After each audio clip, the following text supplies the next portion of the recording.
बिस्मिल्लाहिर्रहमानिर्रहीम अस्सलाम वालेकुम व खैर रागले। इट्स मी आतिफ वक्कास और ये लेक्चर नंबर 13 है मेडिकल फ़िज़िक्स का, जिसमें आज हम न्यूट्रॉन के मुतालिक बात करेंगे। हमने मेडिकल फ़िज़िक्स के इन प्रीवियस 12 लेक्चर्स के अंदर मुख्तलिफ़ आयनाइजिंग रेडिएशंस के मुतालिक अंडरस्टैंड किया। हमने बीटा रेस के मुतालिक बात की, हमने अल्फ़ा रेज़ अंडरस्टैंड की, फिर हमने गेमा रेस के मुतालिक बात की। इन सारी रेडिएशंस की हमने जनरेशन की बात की, उनके रेंज एनर्जी रिलेशनशिप्स डिस्कस किए, उनके एनर्जी स्पेक्ट्रा डिस्कस किए, उनके जो है मुख्तलिफ एनर्जी लॉस मैकेनिज़म्स अंडरस्टैंड किए, और फिर हमने उनकी एटेन्यूएशन पढ़ी, उनकी इंटरेक्शन क्रॉस सेक्शंस डिस्कस किए। जितनी भी इम्पोर्टेंट चीज़ें थी वो हम डिस्कस कर चुके हैं। अब हम न्यूट्रॉन्स के ऊपर इस लेक्चर में बात करेंगे। ये न्यूट्रॉन्स जो है ये 3 से 4 लेक्चर्स तक ये टॉपिक भी जाएगा, बिकॉज़ आज तो हम उनकी प्रोडक्शन और मुख्तलिफ सोर्सेज वगैरह के मुताबिक कुछ बात कर लेंगे। फिर उनका जो मोस्ट प्रोलिफिक सोर्स है, जैसे न्यूक्लियर रिएक्टर के अंदर न्यूक्लियर फिशन, उससे जो न्यूट्रॉन्स हमें मिलते हैं उनकी एनर्जी डिस्ट्रीब्यूशन के मुताबिक बात करेंगे, और फिर हम एनर्जी के बेस पे उनकी क्लासिफिकेशन करेंगे न्यूट्रॉन्स की। लेकिन आगे जाकर हम न्यूट्रॉन्स की भी जो है उनकी स्कैटरिंग, एब्जॉर्प्शन, मुख्तलिफ एनर्जी लॉस मैकेनिज़म्स डिस्कस करेंगे, ठीक है, इसकी मुख्तलिफ इंटरेक्शंस वगैरह। तो अगर हम बात करें न्यूट्रॉन्स के प्रोडक्शन की, तो प्रोडक्शन से भी पहले मैं थोड़ा आपको याद दिलाऊं कि न्यूट्रॉन है क्या चीज़। ज़ाहिर है इस लेवल पे आपको पता ही है कि न्यूट्रॉन क्या है, लेकिन फिर भी न्यूट्रॉन जो है, न्यूट्रॉन एक बेरियन है। बेरियन क्या होता है? जो ऑड नंबर ऑफ क्वार्क से बना होता है। वेल नोन बेरियन जो है प्रोटॉन और न्यूट्रॉन है, यानी जिसमें अप डाउन डाउन 3 क्वार्क्स से मिलकर बना हुआ है न्यूट्रॉन। बेरियन जो है वो 3 क्वार्क से भी बन सकते हैं, 5 क्वार्क्स से भी मिलकर बने, उसको भी बेरियन कहते हैं। ये किसी दिन हम एलिमेंट्री पार्टिकल्स के ऊपर बात करेंगे न्यूक्लियर फिज़िक्स में, तो वहाँ पर इसकी पूरी डिटेल हम डिस्कस करेंगे। इस वक्त चूँकि मेरा जो है इंटरेस्ट न्यूट्रॉन्स में है, तो थोड़ा बता रहा हूँ कि न्यूट्रॉन्स जो है बाई फैमिली ये बेरियन है, और बेरियन जो है वो एक तरह का हेड्रॉन है, और हेड्रॉन जो है वो फिर हेड्रॉन की 2 फैमिलीज़ हैं, एक बेरियंस हैं और एक मीज़ॉन्स हैं। मीज़ॉन्स क्वार्क्स और एंटी क्वार्क्स से मिलकर बने होते हैं, जबकि बेरियंस जो हैं वो 3-3 क्वार्क से या 5-5 क्वार्क से बने होते हैं। तो मैंने कहा न्यूट्रॉन जो है एक बेरियन है, लेकिन बेरियन में से वो वाला बेरियन जिसमें 2 डाउन क्वार्क्स होते हैं, एक अप क्वार्क होता है। और फिर बेरियन जो है वो उसकी जो बड़ी फैमिली है वो हेड्रॉन है। हेड्रॉन जो है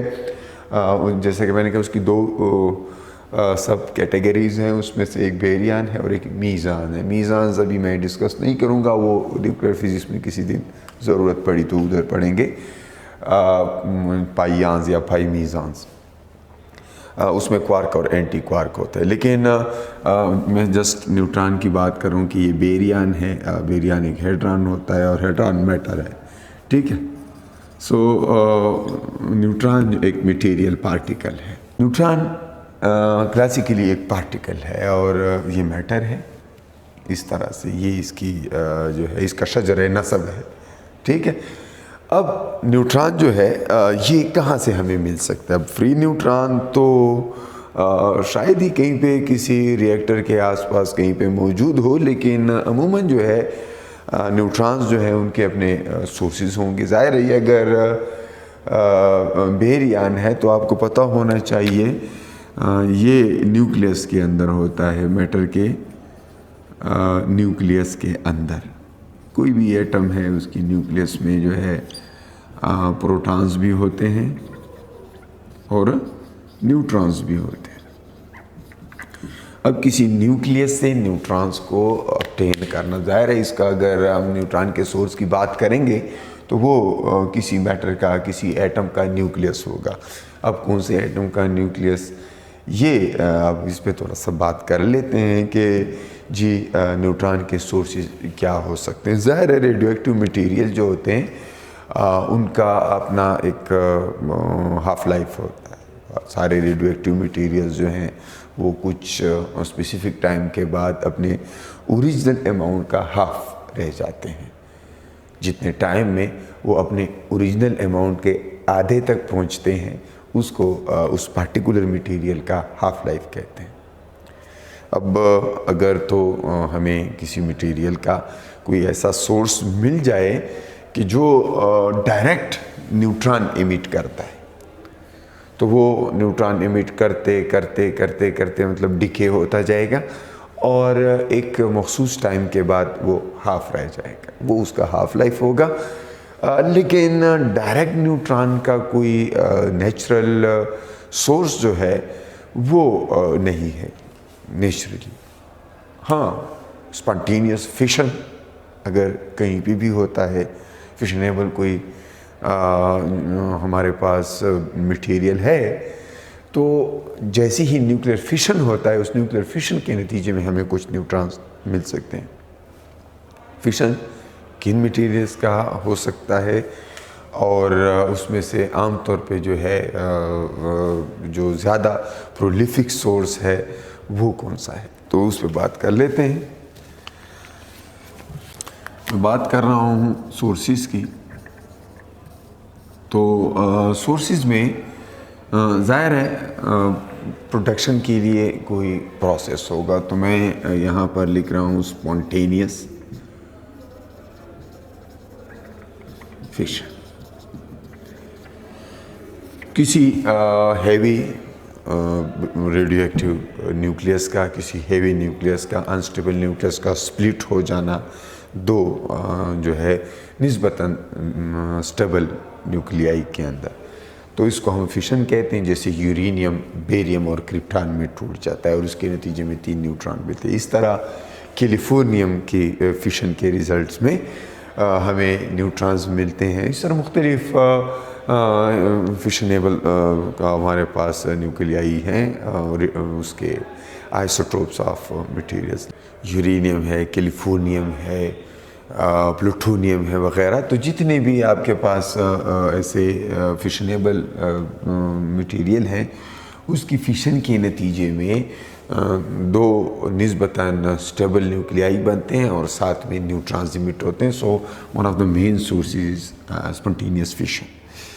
फिर हमारे पास ये होता है कि कोई रेडियोएक्टिव सैंपल है, अल्फ़ा सोर्स है, अल्फ़ा का कोई सोर्स हो और उसको आप किसी लाइट मटेरियल के साथ मिक्स कर दें। लाइक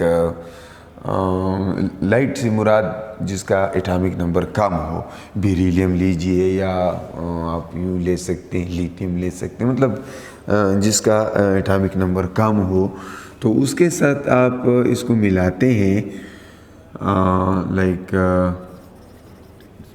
लो जी एलिमेंट जिसका एटॉमिक नंबर लो हो और कम एटॉमिक नंबर हो। ठीक है,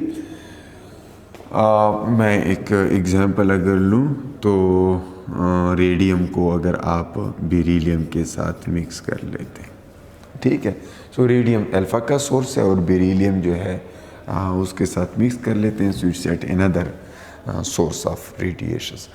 फिर ये मैं इस पे थोड़ा सा इस एक एग्जांपल फिर देता हूँ, लेकिन पहले मुझे लिस्ट करने दे वो जो मेन आमतौर पर उसके सोर्सेज हमें मिल सकते हैं, पॉसिबल सोर्सेज।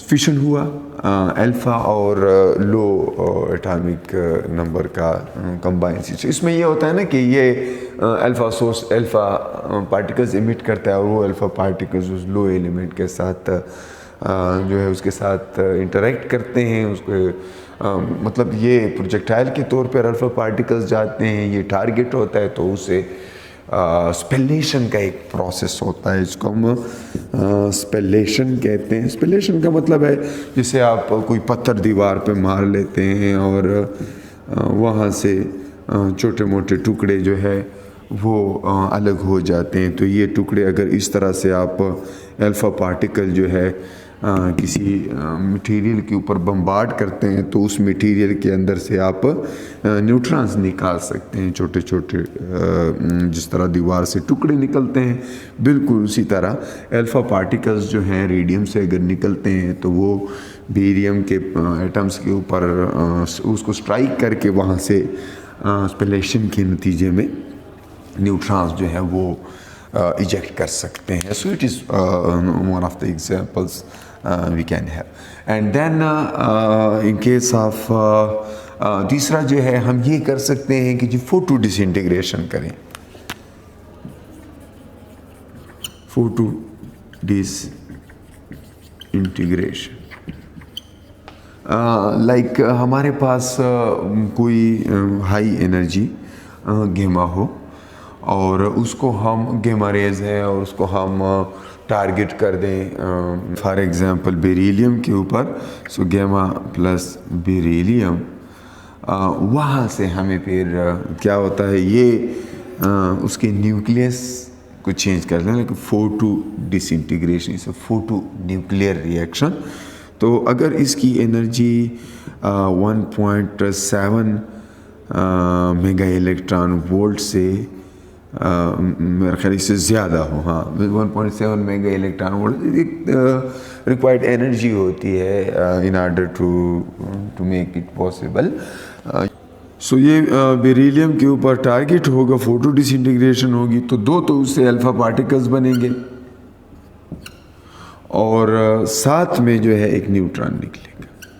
तो ये एक सोर्स है न्यूट्रॉन्स का. अगर आप बेरिलियम को लाइक इसमें ये 9 था, यहाँ पर 4 है, तो अगर आप इसको गैमा से टारगेट करते हैं तो एक न्यूट्रॉन निकल जाएगा और बाकी 2 अल्फ़ा पार्टिकल्स होंगे तो 8 उधर चलेगा मास नंबर और 1 इधर है. ओवरऑल ये एक बैलेंस्ड इक्वेशन है. अगर आप एक और एग्जांपल देखना चाहते हैं फोटो डिसइंटीग्रेशन की तो उसके लिए थ्रेशोल्ड थोड़ा सा ज़्यादा है, 2.26. अगर इसकी एनर्जी ज़्यादा हो 2.26 MeV से और वो गेमा आप टारगेट कर दें उसके ऊपर ड्यूट्रियम के ऊपर और ये 1H2 ड्यूट्रियम है, तो इस सूरत में ना आपके पास ऑटोमेटिकली आपके पास आ जाता है जी एक न्यूट्रॉन और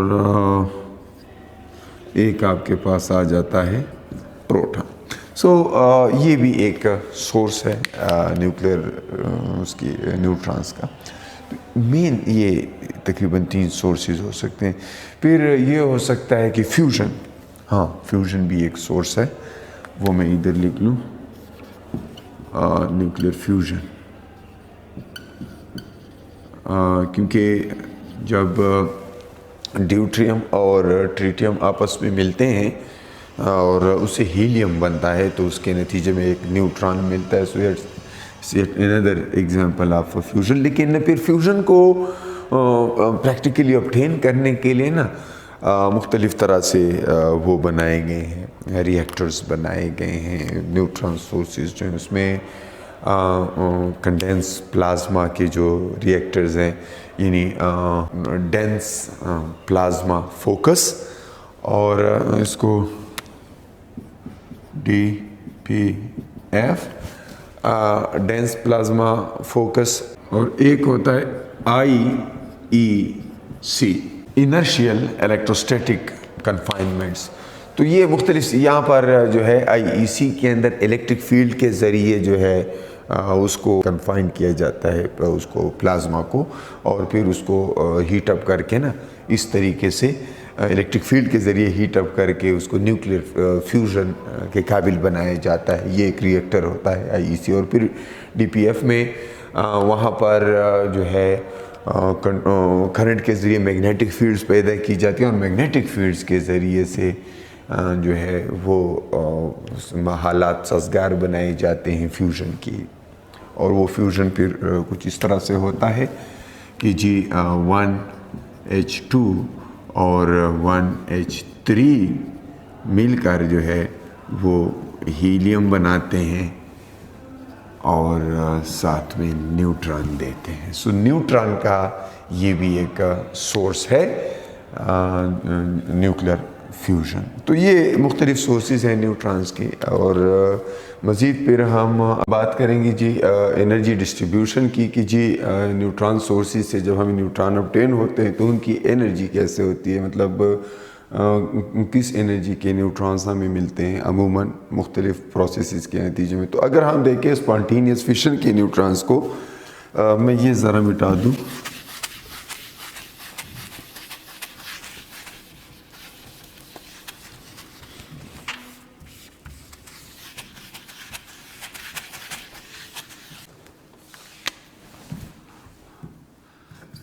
nuclear fission is a source of neutrons। तो जैसे कि मैंने पहले भी कहा कि स्पॉन्टेनियस फिशन जो है वो न्यूट्रॉन्स का मोस्ट प्रोलिफिक सोर्स है और वहाँ से हमें बहुत सारे न्यूट्रॉन्स ऑब्टेन हो सकते हैं। फॉर एग्ज़ाम्पल यूरेनियम की मिसाल अगर हम लें तो यूरेनियम को जब न्यूट्रॉन से टारगेट करते हैं, यूरेनियम 235 जो कि फिशनेबल है, इससे कंपाउंड न्यूक्लियस बनता है यूरेनियम 236 और ये न्यूक्लियस स्टेबल नहीं होता तो ये फ़ौरन ही न्यूक्लियर फिशन इसमें हो जाती है और ये स्प्लिट हो जाता है बेरियम में और क्रिप्टॉन में और साथ में हमें 3 न्यूट्रॉन्स भी मिलते हैं। ठीक है, तो ये जो न्यूट्रॉन्स होते हैं ये वाले जो इस प्रोसेस से हमें मिलते हैं ये they are having wide range of energy and they are fast neutrons and having wide range of energies. कि मुख्तलिफ एनर्जीज हो सकती हैं और they are not mono energetic and this neutron here is slow neutron and we can also call it a thermal neutron. ठीक है, तो ये इस तरह एक सोर्स हो जाता है जी न्यूट्रॉन का। यहाँ से हमें 3 न्यूट्रॉन्स मिले, फास्ट न्यूट्रॉन्स। फिर आगे हम देखते हैं कि हमने इसको किस मकसद के लिए यूटिलाइज़ करना है। फास्ट न्यूट्रॉन के अपने रिएक्टर्स होते हैं, स्लो न्यूट्रॉन रिएक्टर्स होते हैं जैसे फिशन, तो वो फिर उसकी फर्दर एप्लीकेशन की बात हो जाती है। बहरहाल it's a source and it gives neutrons. Now ये जो न्यूट्रॉन फिशन के नतीजे में हमें मिले, यूरेनियम है या प्लूटोनियम है या कैलिफोर्नियम है, तो उनकी एनर्जी डिस्ट्रीब्यूशन की अगर बात की जाए तो ये फिशन के जो न्यूट्रॉन्स हैं अमूमन उनका ये जो एनर्जी स्पेक्ट्रम है वो इस तरह होता है कि ये एनर्जीज हैं 1 mega electron, 2, 3, 4, 5, 7 mega electron volts में मैंने इसको एक्सप्रेस किया। ये न्यूट्रॉन्स की एनर्जी, इमिटेड न्यूट्रॉन्स की एनर्जी, और ये उनका फ्रैक्शन है या परसेंटेज कह सकते हैं कि जी 5%, 10%, 15, 20, 25, 30, 35%, यानी कितने परसेंट न्यूट्रॉन्स या कितना fraction of the emitted neutrons किस पर्टिकुलर एनर्जी के साथ करस्पॉन्ड करते हैं, तो अकॉर्डिंगली ये कर्व आपको मिल जाता है। तो यहाँ से आपको नज़र आता है कि सबसे ज़्यादा न्यूट्रॉन इस एनर्जी के हमें ऑब्टेन हुए हैं 0.7 मेगा इलेक्ट्रॉन वोल्ट।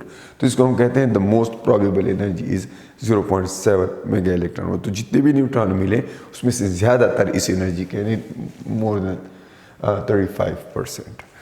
एंड बाकी भी हर एक की थोड़ी बहुत कंट्रीब्यूशन है, कुछ की ज़्यादा है कुछ की कम है, लेकिन सबसे ज़्यादा ये 0.7 मेगा इलेक्ट्रॉन वोल्ट वाले न्यूट्रॉन्स की है। और फिर अगर हम एनर्जीज़ का एवरेज लें तो ऑन दी एवरेज उनकी एनर्जी 2 मेगा इलेक्ट्रॉन वोल्ट बनती है। ठीक है, फिर इसके बाद जो है अगर हम देखें इंतहाई अहम सोर्स, यानी अगर आप डायरेक्ट न्यूट्रॉन का सोर्स चाहते हैं कि कोई ऐसा सोर्स हो कि जिस तरह अल्फ़ा के सोर्सेज होते हैं डायरेक्ट अल्फ़ा इमिट करते हैं, तो क्या हमें डायरेक्ट न्यूट्रॉन सोर्स मिल सकता है? तो इस तरह नेचर में सच कोई डायरेक्ट न्यूट्रॉन का सोर्स नहीं है, लेकिन इस तरह बहुत सारे रेडियो न्यूक्लाइड्स हैं जो कि अमूमन ऐसे हैं कि जिनका हाफ लाइफ बहुत कम होता है, अनस्टेबल न्यूक्लाई होते हैं, उनका वो भी न्यूट्रॉन के सोर्सेज हो सकते हैं, यानी उनमें फिशन हो सकती है।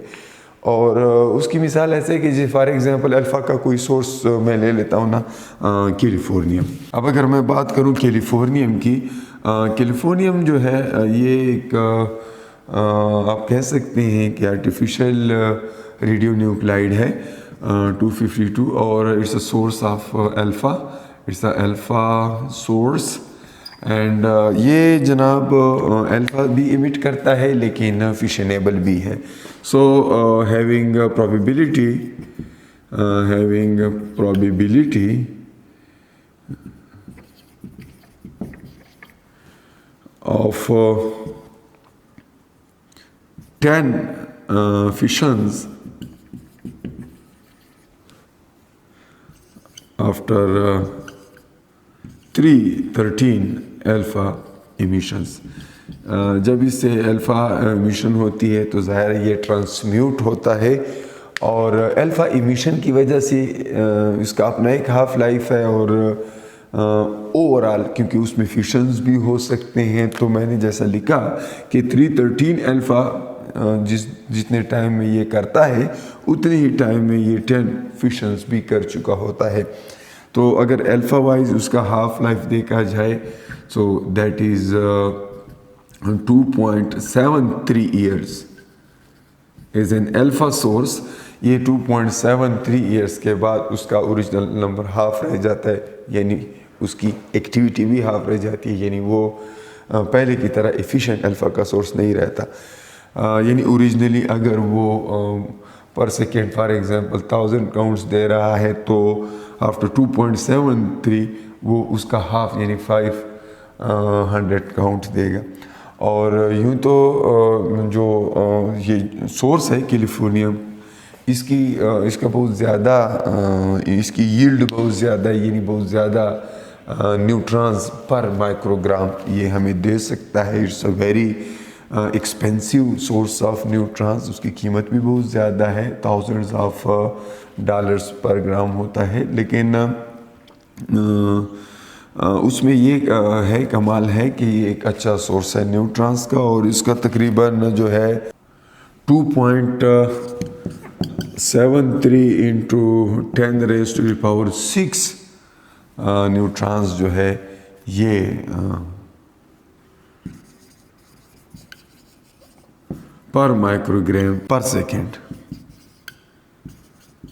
यानी 1 सेकेंड में 1 माइक्रोग्राम ऑफ कैलिफोर्नियम इतनी न्यूट्रॉन्स इमिट करता है। It's a very good source, इसकी काफ़ी ज़्यादा यील्ड है न्यूट्रॉन्स की।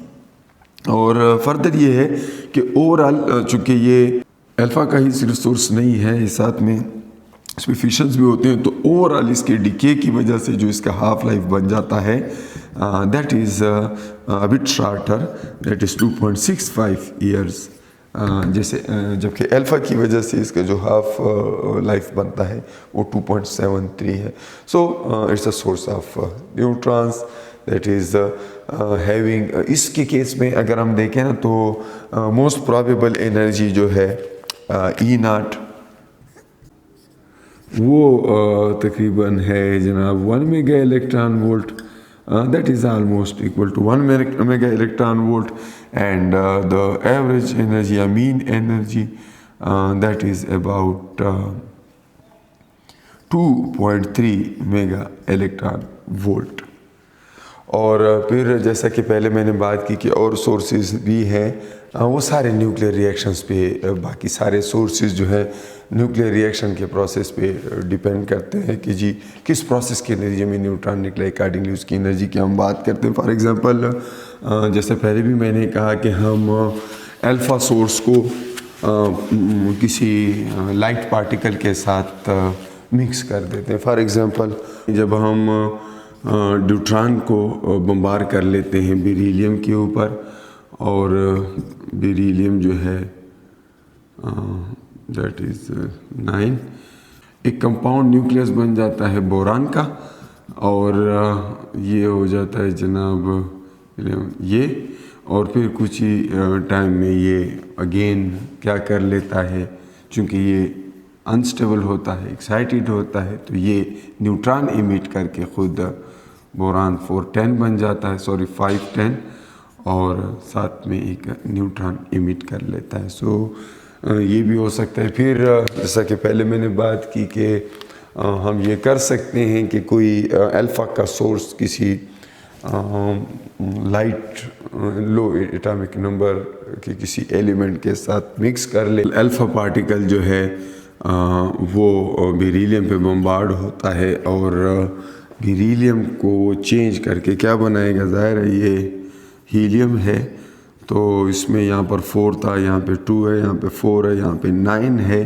तो इससे क्या बन जाता है, कार्बन बनेगा 2 4 6 हो जाता है। कंपाउंड न्यूक्लियस होगा, स्टेबल नहीं होगा, लेकिन स्टेबिलिटी के लिए वो कार्बन 6 12 बन जाएगा और साथ में एक न्यूट्रॉन इमिट कर लेगा। तो इस तरीके से भी हम जो है न्यूट्रॉन्स हासिल कर सकते हैं। So these are different examples in which we can obtain neutrons.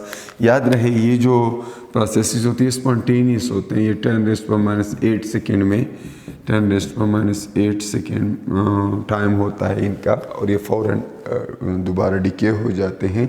ये ज़्यादा स्टेबल हालत में नहीं होती। ये स्टेरिक का ये मतलब है जो ऊपर बना गया है। इसके बाद हम क्लासिफिकेशन की बात करेंगे। एनर्जी बेस पे हम इनको किस तरह क्लासीफाई कर सकते हैं। देखिए न्यूट्रॉन्स, चूँकि हमने कहा कि इसकी मुख्तलिफ एनर्जीज़ हो सकती हैं और फिर हमें जो न्यूट्रॉन्स चाहिए वो किस मकसद के लिए चाहिए, तो अकॉर्डिंगली फिर हम उसकी एनर्जी की बात करते हैं कि जी अगर तो हमें न्यूट्रॉन चाहिए टू इंड्यूस न्यूक्लियर फिशन तो हमें स्लो न्यूट्रॉन्स चाहिए, और अगर हमें न्यूट्रॉन चाहिए फास्ट रिएक्टर्स के लिए, यानी ऐसे रिएक्टर जहाँ पर फास्ट न्यूट्रॉन यूज़ होते हैं तो फास्ट न्यूट्रॉन चाहिए होगा। तो इसलिए उनकी हम क्लासिफिकेशन करते हैं न्यूट्रॉन्स की।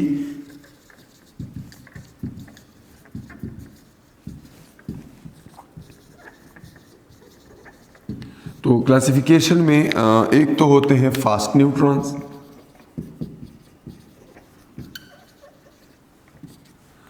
ये हाई एनर्जी न्यूट्रॉन्स होते हैं।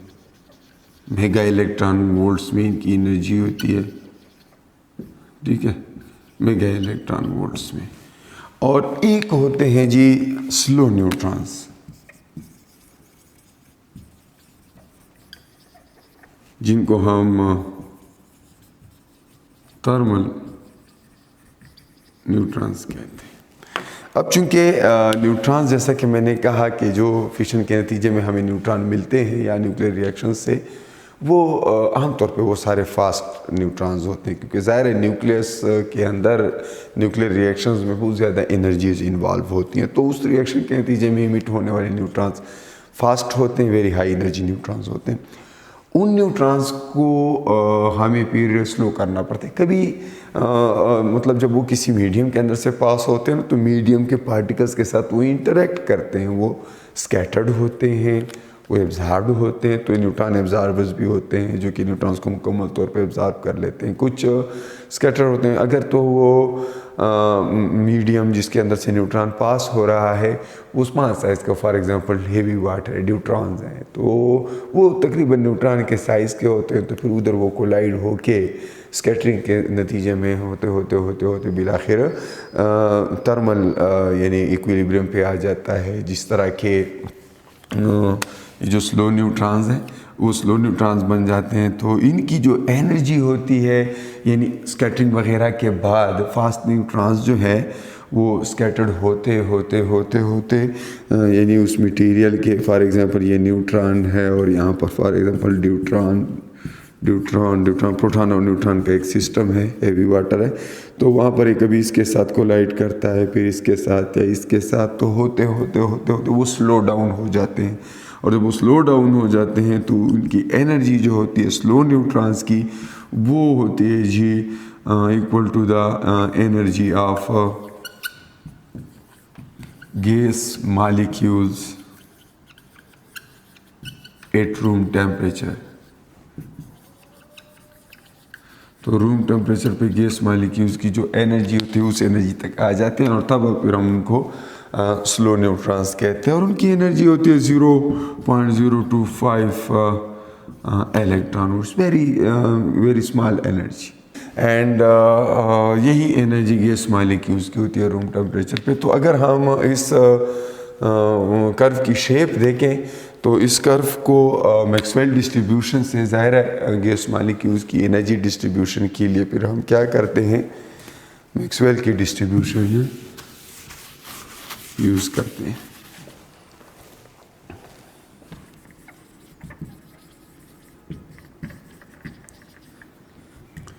मैक्सवेल की डिस्ट्रीब्यूशन क्या है कि इलेक्ट्रॉन का वो फ्रैक्शन जो किसी पर्टिकुलर एनर्जी का होता है Fe 2 pi divided by pi K T, K Boltzmann constant है, T एब्सोल्यूट टेम्परेचर है, रेज टू द पावर 3/2 और that is multiplied with E that is exponential raise to the power -E divided by K T, और ये सब जो है multiplied हो जाता है एनर्जी के साथ, and that E has power 1/2 is the square root of total energy. So that is the energy distribution, Maxwell की energy distribution that gives the fraction of neutron with this particular energy E। Maxwell ने इसको चूंकि gas molecules के लिए कहा था, but हम यहाँ पर जैसे बात कर चुके हैं कि थर्मल न्यूट्रॉन या स्लो न्यूट्रॉन्स की एनर्जी बिल्कुल वैसे होती है जैसे रूम टेम्परेचर पर गैस मॉलिक्यूल्स की होती है, और ये ज़्यादा इम्पोर्टेंट इसलिए है कि इस एनर्जी के यानी स्लो न्यूट्रॉन ही फिशन काज कर सकते हैं, they are very very useful. तो अगर कहीं पे इस तरह का कोई क्वेश्चन सामने आए कि जी मॉडरेट करने से जो है न्यूट्रॉन जो है वो ज़्यादा रिएक्टिव होते हैं या कम, तो मॉडरेट करने से वो स्लो तो हो जाते हैं लेकिन वो ज़्यादा रिएक्टिव हो जाते हैं, वो ज़्यादा यूज़फुल हो जाते हैं न्यूक्लियर फिशन वगैरह के लिए, और ये उसकी एनर्जी डिस्ट्रीब्यूशन है। फिर इस एनर्जी यहाँ से हम उसकी एनर्जी की अगर हम बात करें तो जो पीक है, पीक यहाँ से यानी E0 वो हमारे पास आ जाता है KT इस फार्मूला के मुताबिक, और इसके बाद अगर हम इसकी एवरेज एनर्जी की बात करें so that turns out to be 2/3 KT at any particular temperature, और यूँ हम इस एनर्जी से फिर अकॉर्डिंगली उस किसी इंडिविजुअल न्यूट्रॉन की स्पीड भी हम कैलकुलेट कर सकते हैं, और उसकी एवरेज स्पीड कैलकुलेट करना चाहिए या मैक्सिमम स्पीड कैलकुलेट करना चाहिए। सो यहाँ से हम अगर वेलोसिटी ऑफ न्यूट्रॉन्स की बात करें कि इस एनर्जी के करस्पॉन्डिंग जो है वेलोसिटी हम कैसे कैलकुलेट कर सकते हैं, तो फिर आप जानते हैं कि काइनेटिक एनर्जी जो है वो 12mv² है। फिर इसी को हम वही एनर्जी मान लेते हैं, that is because this energy is given is KT, और फिर अगर इन दोनों को रीअरेंज कर लेते हैं तो यहाँ से 12mv² इक्वल्स KT आ जाता है। इसको रीअरेंज कीजिए तो ये हो जाता है 2KT divided by m, v is equal to square root of 2KT divided by m। So that is the mean velocity of that neutron जो इस एनर्जी पे था KT। वो सिस्टम इस एनर्जी पे है तो वहाँ का न्यूट्रॉन इस स्पीड से जा रहा होगा, it's the speed of slow neutron I can say. And if I put the values, ये सारी वैल्यूज़ पुट कर लूँ जो हम ऑलरेडी डिस्कस कर चुके हैं, यानी इसको रूम टेम्परेचर 293 केल्विन पुट कर लें फॉर एग्ज़ाम्पल। यहाँ पर T is equal to 293 kelvin. Mass जो है वो न्यूट्रॉन का है, दैट इज़ 1.67 × 10⁻⁻27 किलोग्राम के बोल्ट्जमैन कांस्टेंट वगैरह, ये सारी वैल्यूज़ अगर हम पुट कर लें